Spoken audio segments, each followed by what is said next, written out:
Johnny Long, a Hobo Depot, which is right there, which is right here, the Hobo Depot. All right, today we're gonna talk about this girl. Now I'm only talking to beginners who are interested in this type of bass and don't really know much about it. So I'm gonna tell you what I think I know and who they gonna supervise, cause that's all he does. Oh. All right. Today, I brought out my 1978 Musicman Stingray Bass. Now, this bass was first invented in 1977. It was done for Louis Johnson, who was a bass player for the Brothers Johnson. All right. He wanted something. No, Leo wanted to put something in his hands that was a lot hotter than what he usually played. And I think he was playing, I don't know what Lewis was playing. I think he was playing a P bass at that particular time. I seen him playing a Ripper, and I saw him playing a Grabber, and he was playing all kinds of stuff. But when Leo made this for him, the single pickup, 3 and 2 band, treble and bass. That's what they got in volume, or what you call it, whatever band you want to call it. All right, so the neck is a lot thinner. It's more comfortable, almost in a jazz kind of feel, but really smooth, really coated. Has the 2 guys standing up on the top.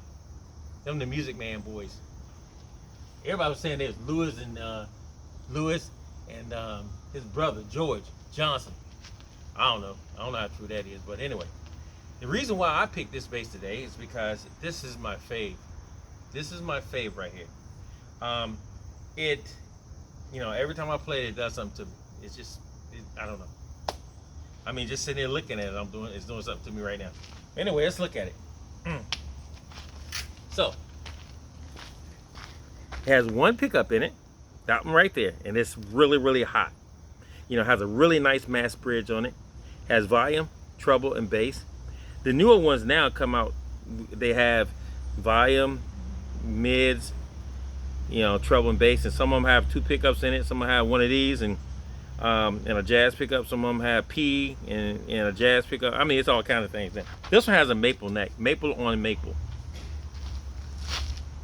All right, I'm excited. Now, this video is not for you professionals. It's not. I mean, I'm doing it for the beginners. There are a lot of beginners out there that love the way the Musicman sound, but don't know why they would pick that bass over a jazz, over a P bass, over a Gibson, over Ibanez, over any other basses out there right now. The reason I picked this bass, because basically I love this bass. I mean, it took me years to get this bass. It's a long story behind this bass. Y'all ain't got the time. He ain't gonna tell you. Well, he's here to supervise, so he ain't gonna say nothing anyway. So anyway, here I am. This bass, I'm gonna turn the treble off, and it has 1 pickup. That 1 pickup does exactly what it's supposed to do. Play and sound good. All right, so right now we got everything on. Let's turn it on. Oh, let me tell you what I'm coming through. All right, so this is my Mark bass. This is the Randy Jackson Mark bass. It's the TTE 500 with a New Yorker 115 on the bottom. Now, is that my sound? For the old school stuff, I would say yeah. A lot of people don't get into the 15s unless you play really loud. I don't really play really loud, but I do play. But what I love hearing is the 15 or 12s. I love 10s too, but they sound a little bit too aggressive to me and maybe a little too high-endish. So I stick with the 15 because I'm old school, y'all. I hate to tell y'all that, but I am. Shadakaka. All right, so we can start. Oh, let's turn it on. We're going to start with all bass first. Now, whatever this bass does, it does it well. It doesn't do it good. It does it well. I said does it well. Not like a whale in the water. Whale.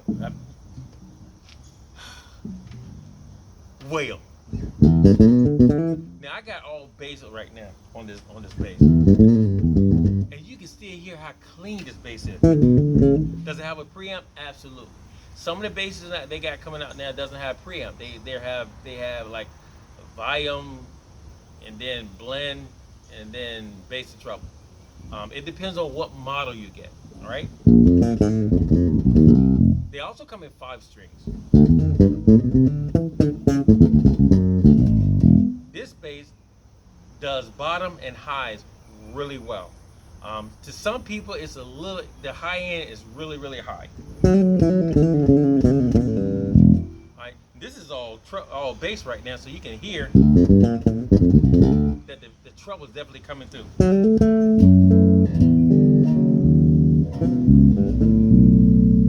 Yeah, girl.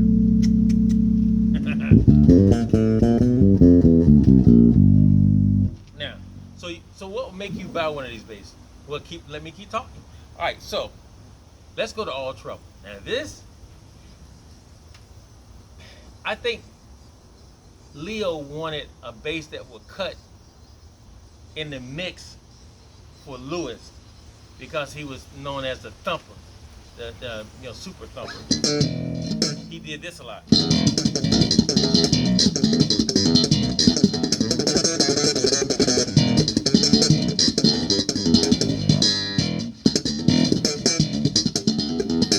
Now that's all treble. No bass is on.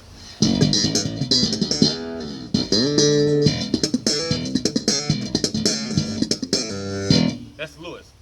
Now, Leo needed something that would actually cut right through the mix, above all the horns that they had on stage, above all the keyboards they had on stage, above even George playing guitar. All right. So what he did, he put this super powerful preamp in this bass. All right. So if you turn the bass up and then turn the treble all the way up, you get this.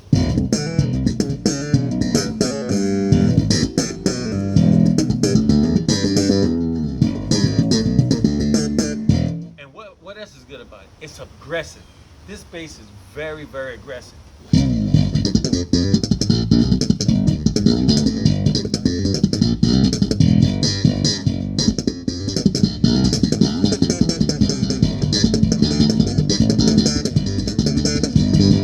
I mean, very, very, very, very, very aggressive. And it actually so aggressive it becomes percussive.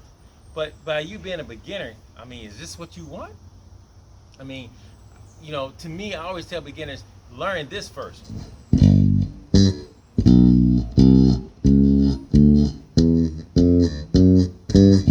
Learn that first. If you can learn that first, all of this will come later.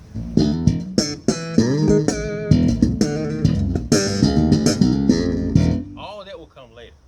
All this fancy stuff that I was doing a few seconds ago that I shouldn't have been doing. All that will come later. But for the tone quality of this bass, it's unbelievable.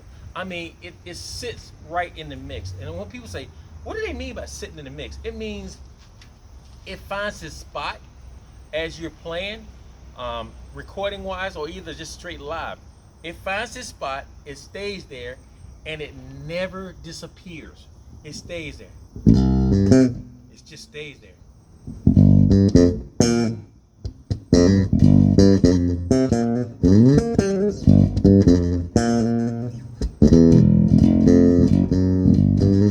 It got good bass. It has good treble.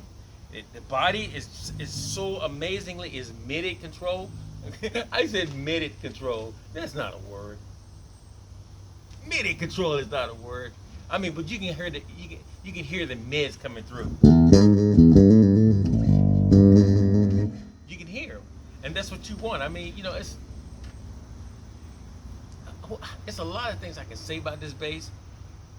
But if you're a beginner and you love Louis Johnson, or you love the way the Musicman talks, because that's what it is. You have to get to the point where you love the way something talks. I love the way this bass talks. This bass excites me. It grabs me from the beginning. I pick it up, and to the end, and I put it down. And even sometimes in the middle of it, I get emotional. That's how this bass grabs me. It's a long story behind this bass. It's a long story behind me owning a Musicman, period. So this one means a lot to me. So when I play it, it brings back up great things. The struggle. It brings up the struggle that I had to struggle to get this bass, because I knew that something about this bass was right. Now the 5-string I own, just like this, older model 5-string, one of the 80s. It has its own voice, but it's still a Music Man. So my thing is, if you like the Music Man, why don't you try? And if you ain't got the money, because we know we're in a pandemic right now, if you ain't got the money to get the one of the vintage Music Man, because right now they're just ridiculously high. You can start out with one of the Sterlings or the Subs, and they have this great quality as far as the Music Man concerned. And then you can move up to the bigger and bigger stuff. I said bigger and bigger stuff. But as far as my sound and my tone, in all the recordings I did in the back in the day, I was using this or jazz bass, and most of the time I was using one of these, a Music Man. Music Man had made great history in the gospel field. Music Man had made a great history in the R&B field, especially in the 70s and the 80s. Man, Music Man was ranking high. And mostly every song you heard, especially when it's funk, was Music Man. So I appreciate this bass wholeheartedly, and it means a lot just to own one. I mean, a lot of people get them because of nostalgia. I don't get them for nostalgia. I get them because they work. Always get a bass, beginners, because it works, not for nostalgia, not for cause Jamie Sue and Little Johnny has one. No, don't do that. Get it because it's gonna mean something to you, because you like the sound, you like the feel, you like the way it plays, you like the way it acts on when you're trying to show somebody something. It's not all big and bulky when you're trying to get your notes and stuff right, and you're learning. You're actually learning. It's teaching you stuff. It's teaching you what you need to do to make it in the future as far as bass playing. So once again, guys, thank you for subscribing to my channel. I hope Hootie has taught you something. Look, dude, he don't ever say anything. He has a $20 bill mask on. He's been having it on since been 2 months now. He don't get a disease. He just, the $20 Jackson is saving him. So once again, guys, to all the beginners, whether this be the bass you love to have and you really like to own, and you just can't afford it right now, wait. You know what I'm saying? Wait. They're always gonna be here. They always gonna be here. They've been here since 1977, and they'll be here in 40-40-77. I said 40-40-77. That don't even make any sense, but they'll be here anyway. I said 40-40-77. 40-40-77. Shada Kaka. Thanks for checking out my channels. Please subscribe on the button in the bottom. And Hootie says, I'm out of here.